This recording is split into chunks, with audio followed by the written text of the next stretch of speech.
അടുത്തൊരു V J Mathew, MSc ഇപ്പോൾ Shrimati മാഗ്ലൻ Peter പറഞ്ഞത് കേട്ടു. തീരദേശത്തിന് നേർക്കാഴ്ചയാണ്. അങ്ങേയറ്റം വേദനാജനകമായ, അങ്ങേയറ്റം എന്താണ് കൊടിയ ദാരിദ്ര്യപൂർണ്ണമായ അവസ്ഥയിലേക്ക് പോവുകയാണ് ആ തീരദേശ മനുഷ്യർ. സർക്കാർ അത് വേണ്ട വിധം കാണുന്നുണ്ടോ എന്ന് ചോദിച്ചാൽ ഇല്ല എന്ന് തന്നെ വേണം 1000 രൂപയുടെ അടിയന്തര ധനസഹായ പ്രഖ്യാപനം കേൾക്കുമ്പോൾ മനസ്സിലാക്കാൻ കഴിയുക. സർക്കാർ കേൾക്കട്ടെ, പോട്ടെ, നമ്മുടെ വിഷയം അതല്ല, അങ്ങയുടെ വിഷയം അതല്ല. V J Mathew, MSc ELSA-3 രാജ്യം കണ്ട ഏറ്റവും വലിയ കപ്പലപകടമാണ് എന്നാണ് കേന്ദ്ര സർക്കാർ വിലയിരുത്തൽ. അതിനെ അത് അർഹിക്കുന്ന ഗൗരവത്തിൽ സത്യത്തിൽ നമ്മൾ കണ്ടോ? അങ്ങനെ കണ്ടെങ്കിൽ ഈ പറയുന്ന കപ്പൽ കമ്പനി വിഴിഞ്ഞത്തിൻ്റെ എത്ര വലിയ സുഹൃത്താണെങ്കിലും കേസെടുക്കണ്ട എന്ന തീരുമാനത്തിലേക്ക് പോവൽ നമുക്ക് സാധ്യമാണോ? നമുക്ക് അഫോർഡബിൾ ആണോ ശ്രീ വി ജെ മാത്യു?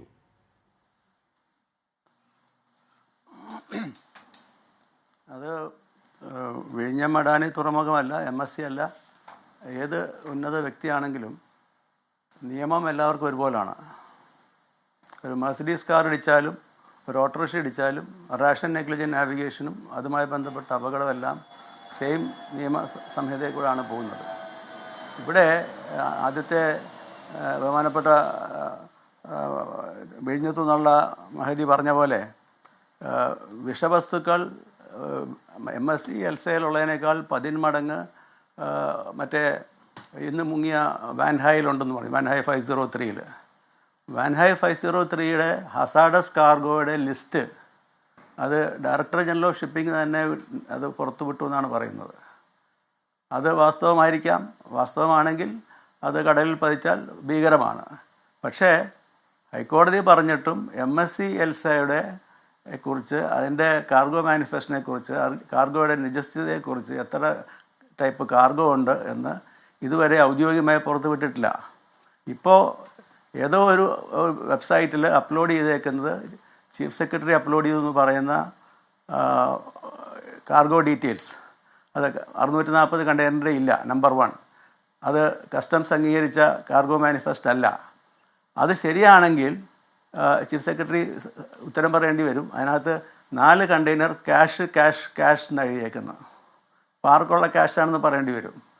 അപ്പോൾ അത് ക്യാഷാണോ ക്യാഷ്യൂ ആണോ എന്നുള്ള തർക്കം. അപ്പം അത് തന്നെ ഒരു എക്സൽ ഷീറ്റിൽ അടിച്ച ഒരു പേപ്പറാണെന്ന് മനസ്സിലാവും. ഇത് മറ്റേ MSc ELSA-യുടെ കാർഗോ ലിസ്റ്റ് ഇതുപോലെ തന്നെ DG ഷിപ്പിംഗ് പുറത്തു വിട്ടെങ്കിൽ എന്താണ് ഈ കപ്പലിലുള്ളത് നമുക്ക് മനസ്സിലാക്കാം. കേസെടുക്കൽ വേറെ അവിടെ നിൽക്കട്ടെ, സർക്കാർ തീരുമാനിക്കട്ടെ, നിയമവിരുദ്ധമാണെങ്കിലും അല്ലെങ്കിലും. ഈ കാർഗോ ലിസ്റ്റ് വിടാൻ എന്താ മടി? ഒരു കപ്പൽ, തൈവാനീസ് കപ്പലിൻ്റെ കാർഗോ ഉടനെ വിടുകയും 12 മണിക്കൂറിനകം പുറത്തു വന്നു. ആ കാർഗോ ലിസ്റ്റ് വിഴിഞ്ഞം പോർട്ടിലെ ഒരു പോർട്ട് ഓഫീസർ അത് വായിക്കുന്നതും കേട്ടു. DG ഷിപ്പിംഗ് വിട്ടതാണെന്ന് പറഞ്ഞിട്ട്. ഇവിടെ ഈ പറഞ്ഞ മെഡിറ്ററേനിയൻ ഷിപ്പിംഗ് കമ്പനി നമ്മുടെ വലിയ സുഹൃത്ത് ആണെന്നാണല്ലോ ഇപ്പോൾ മനോരമ പത്രം പുറത്തുവിട്ട മിനിറ്റ്സ് പ്രകാരം. അത് കള്ളമാണെങ്കിൽ സർക്കാർ കള്ളമാണെന്ന് പറയണം, അങ്ങനെയൊന്നും ഇല്ലയെന്ന് പറയണം. അങ്ങനെ പറയാത്തിടത്തോളം കാലം അങ്ങനെ ഉണ്ട് എന്നാണല്ലോ മനസ്സിലാക്കണം. അപ്പോൾ വിഴിഞ്ഞത്ത് നമ്മുടെ ഏറ്റവും വലിയ സുഹൃത്താണ്. MSc-യുടെ കപ്പലുകൾ ഐറീന ഒക്കെ അങ്ങോട്ടേക്ക് വരുന്നുണ്ട്. നമ്മുടെ ഏറ്റവും വലിയ സുഹൃത്താണ്. അപ്പോൾ ഞാൻ പറയുന്നത് നമ്മുടെ വിഴിഞ്ഞവുമായിട്ടുള്ള ആ സ്നേഹ സൗഹൃദം വേണ്ട എന്ന് അങ്ങനെ ഇല്ലാതായി പോകണ്ട എന്ന് വിചാരിച്ചിട്ടാകുമോ ഈ പറയുന്ന കാർഗോ മാനിഫെസ്റ്റ് ഡീറ്റെയിൽ പുറത്തു വിടുന്നില്ല? അപകടത്തിന്റെ കാരണം എന്താ എന്ന് കണ്ടെത്താൻ ഏതെങ്കിലും നീക്കം നമുക്കില്ല? കപ്പൽ കമ്പനിയോട് പൊതു സമീപനവും ശ്രീ വിജയ മാത്യു. ഒന്നാമത് ഒരു തുറമുഖം നിലനിൽക്കുന്നത് ഒരു ഷിപ്പിംഗ് കമ്പനിയെ ആശ്രയിച്ചല്ല. ഉദാഹരണത്തിന് കൊച്ചിയിലെ മേജർ പോർട്ട് തന്നെ വലാർപാടത്ത് വന്ന് നോക്കിയാൽ അവിടെ നിരവധി ഷിപ്പിംഗ് കമ്പനികൾ വരുന്നുണ്ട്. MSc വരുന്നുണ്ട്, മേഴ്സ്ക് വരുന്നുണ്ട്, ധാരാളം വാൻഹായ് വരുന്നുണ്ട്, CMA വരുന്നുണ്ട്. ഇതൊക്കെ ലോകത്തിലെ എവർഗ്രീൻ വരുന്നുണ്ട്. ഇതെല്ലാം ലോകത്തിലെ പ്രമുഖ ഷിപ്പിംഗ് ലൈനുകളാണ്. അങ്ങനെയാണ് ഒരു തുറമുഖം. ഇവിടെ MSc മാത്രം വന്ന് കണ്ടെയ്നർ ഇറക്കുമ്പോൾ അതിനൊരു കാരണമില്ലേ?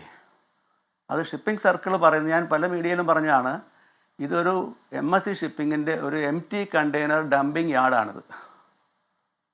Nothing but dumping yard. ഇപ്പോൾ ഞാൻ ഇന്നലെ ഒരു മീഡിയയിൽ ഞാൻ പറഞ്ഞു, ഇന്നലെ ലോകത്തിലെ ഏറ്റവും വലിയ കപ്പൽ വന്നു 3000 കണ്ടെയ്നറുകൾ ഇറക്കി.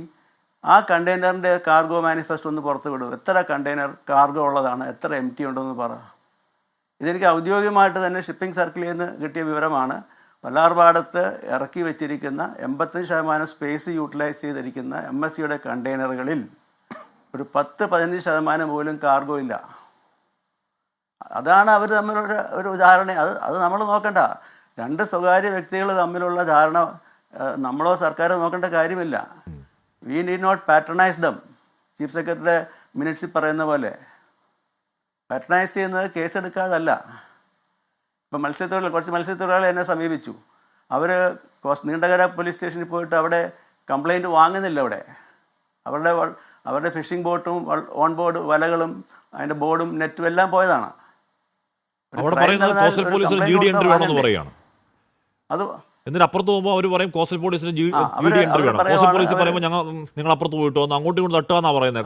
കൊല്ലത്തു നിന്നുള്ള ബോട്ട് ഓണേഴ്സ് പറയുന്നത്. ശ്രീ വിജയ മാത്യു, സ്വാഭാവികമായിട്ടും അവർ കോടതിയിൽ പോവും. അടുത്ത ദിവസങ്ങളിൽ തന്നെ പോവും.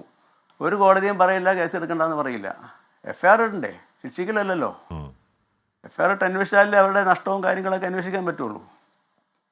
ഈ കണ്ടെയ്നർ ഇപ്പോൾ കൊല്ലത്ത് ഇപ്പം ഞാൻ മനസ്സിലാക്കിയത് ഈ നിരപ്പോ ഒരു സ്ഥലമുണ്ട്, ഈ ഫിഷിംഗ് ഏറ്റവും കൂടുതൽ കിട്ടുന്ന സ്ഥലം.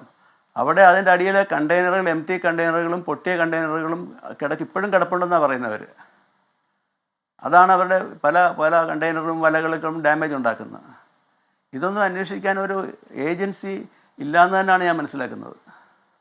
ഞാൻ അങ്ങനെയൊക്കെ ശ്രീ വിജയ മാത്യു, കേന്ദ്രമായാലും സംസ്ഥാനമായാലും ഒരു ഏജൻസി ഇല്ല. ഞാൻ അതുകൊണ്ടാണ് ചോദിച്ചത്, നമ്മുടെ ഈ പറഞ്ഞ എൽസാ 3 നമ്മൾ വേണ്ടത്ര ഗൗരവത്തിൽ കാര്യങ്ങളെ അതിനുശേഷം കണ്ടോ എന്ന ചോദ്യം. ഞാൻ അങ്ങനെയൊക്കെ